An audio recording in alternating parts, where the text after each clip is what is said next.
નિફ્ટીની અગર વાત કરીએ આપણે તો પહેલા હું ફરીથી હાઇલાઇટ કરી દઉં તો જે રીતે આપણને આરબીઆઈની ન્યૂઝ પછી ગવર્મેન્ટ તરફથી ન્યૂઝ જે મળી હતી કે જે પણ પ્રકારના એફપીઆઈ તરફથી બાય કરવામાં આવી રહ્યા છે બોન્ડ, તો એની ઉપર ટેક્સેશનની રાહત મળી હતી.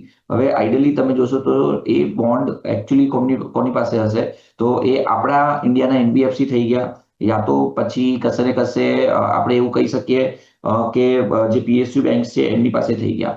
સો આ લોકો પાસે કશે ને કશે આ બધા બોન્ડ્સ હોય છે, તો જેને લઈને હવે એફપીઆઈ થઈ ગયું, યા તો એ લોકો બોન્ડ્સની ખરીદારી કરશે because of this tax benefit. So એને બાય કરવાના કારણે આપણે જોઈ રહ્યા છે કે બોન્ડના yield નીચે આવી રહ્યા છે, યુએસડી આઈએનઆરમાં આઈએનઆર એપ્રિશિએટ થઈ રહ્યો છે, અને એનું જે ટેલવેન્ટ્સ છે બેંક નિફ્ટીમાં અને આપણે એનબીએફસીના સ્ટોક્સની અંદર જોઈ રહ્યા છે. સો આ એક ફંડામેન્ટલ મૂવ છે. ચોક્કસ જ અમને એવું લાગે છે કે આ કન્ટિન્યુ રહેશે.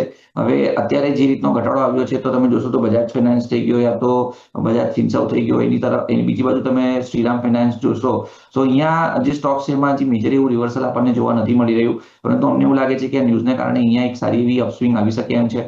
સો બજાજ ફાઇનાન્સ અને બજાજ ફાઇનાન્સ આ બંને સ્ટોક પર અમારી નજર છે. કશે ને કશે બજાજ ફાઇનાન્સની વાત કરી લઉં હું તો 860 થી 850 એક સ્ટ્રોંગ સપોર્ટ છે. જ્યાં સુધી એ બ્રેક નહીં થાય ત્યાં સુધી there are very good chances કે આપણને ઉપરમાં ફરીથી 930-940 ના લેવલ જોવા મળી શકે એમ છે. જો 860 ના લેવલ બ્રેક થાય છે તો આમાં ફર્ધર ઘટાડો આવશે. તો એઝ ઓફ નાઉ 860 ના સ્ટ્રિક્ટ સ્ટોપ લોસ સાથે ચોક્કસ જ મારા હિસાબથી આપણે હોલ્ડ રાખવું જોઈએ. એની સામે શ્રીરામ ફાઇનાન્સ છે, તો શ્રીરામ ફાઇનાન્સ અત્યારે 200 દિવસની મૂવિંગ એવરેજની આજુબાજુ ટ્રેડ કરે છે. પ્રીવિયસલી આપણે જોયું હતું કે 880-870 ની આજુબાજુના સપોર્ટ હતા, ત્યાંથી અત્યારે અમને એવું લાગે છે કે એક સારો એવો બાઉન્સ એક્સપેક્ટેડ છે. તો શ્રીરામ ફાઇનાન્સ પણ કરંટ માર્કેટ પ્રાઇસથી લોંગ કરી શકો છો with the strict stop loss of 880.